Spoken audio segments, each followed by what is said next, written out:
Good afternoon, ladies and gentlemen. Tonight, or I should say this afternoon, I'd like to discuss my favorite author and my gateway books onto this author's vast arsenal of literature.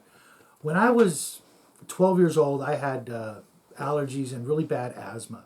And sometimes I would spend the entire day unable to do anything but read. And I lived across the street from a wonderful bookstore. And one day, the owner, she called me up and told me she had something she thought I would just love. And that was this box set by Roger Zelazny. And I spent the entire weekend, laid up in bed reading these books. And I absolutely loved them. And a couple of years later, I had the distinct honor and pleasure of meeting Roger Zelazny in person. Not only did I get to get his autograph, along with all the other people at the Unicorn's Lair and Bob's comic store. There were two stores right next to each other owned by Bob Dreyer. And I'm going to talk about him later on in depth because he was instrumental in my upbringing when it came to, games and fantasy books and things like that. But he had Roger Zelazny in the store, and I got to speak with Roger Zelazny for pretty close to an hour after everybody else had left. They got their autographs and head for the hills.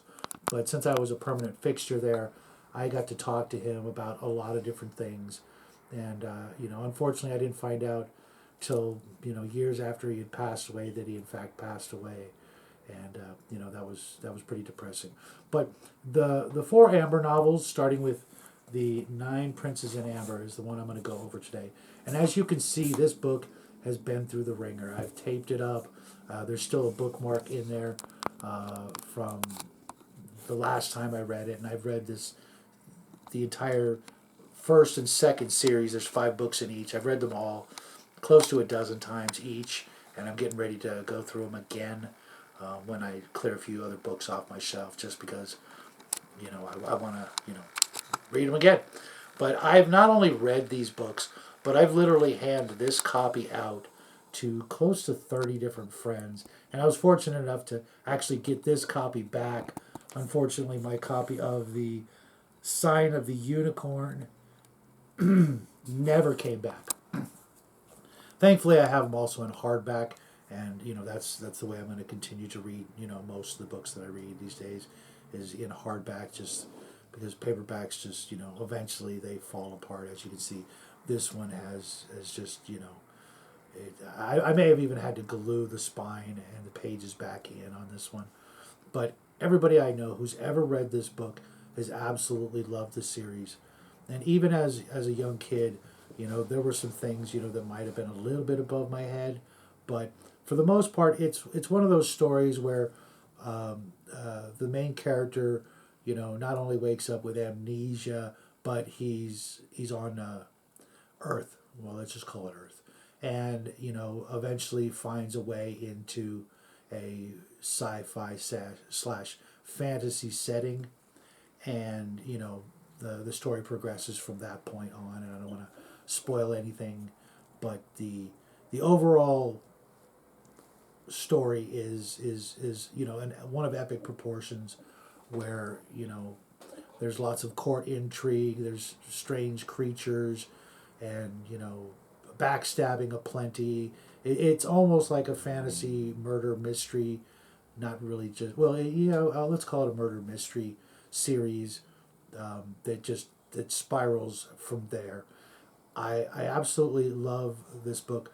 Roger Zelazny is, as you may have guessed, my all-time favorite author, far above Tolkien and Howard and Lovecraft, who are all close seconds and thirds in my personal opinion. And it's not just because I got to meet him and speak with him, but his writing and his sense of humor is not like some other authors where it's right there in your face, trying to be funny.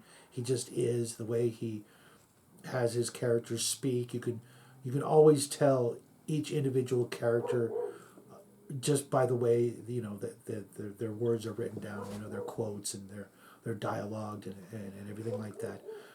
This has been just an absolute joy to have been able to read this series.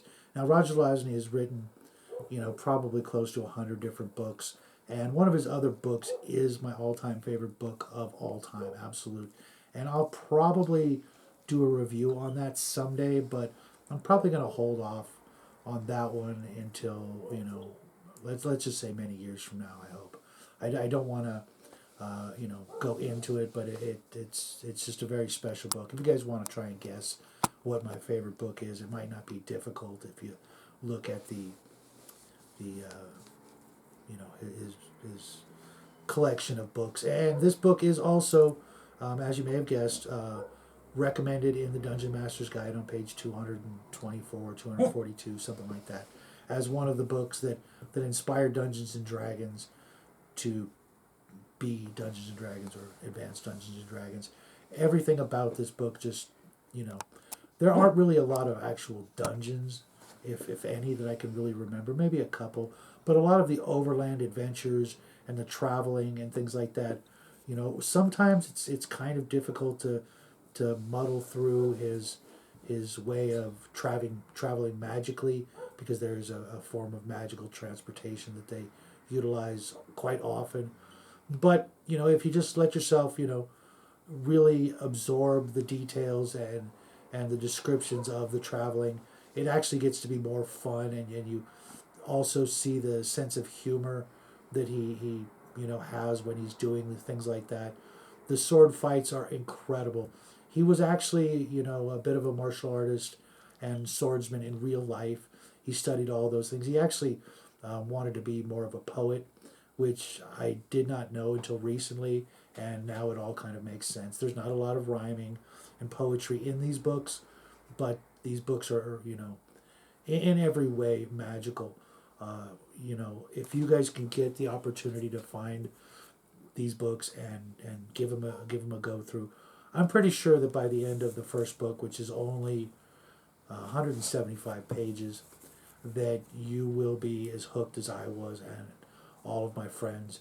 There was a time where all we did in our spare time was talk about these books, and try to guess what was going to happen next, and really who done it, so to speak. I obviously had read further into the series than the people I was having those conversations with. But for a good part of my high school career, my friends and I, that's all we would talk about was this set of books. And I really hope you guys get a chance to read them. If you've already read them, feel free to chime in on whether you liked them, loved them, hated them. As for me, and everybody I've had in my life, they've all given these books a go through, and they never regretted a second of it. So with all that said and done, hope you guys give them a chance. Let me know what you think.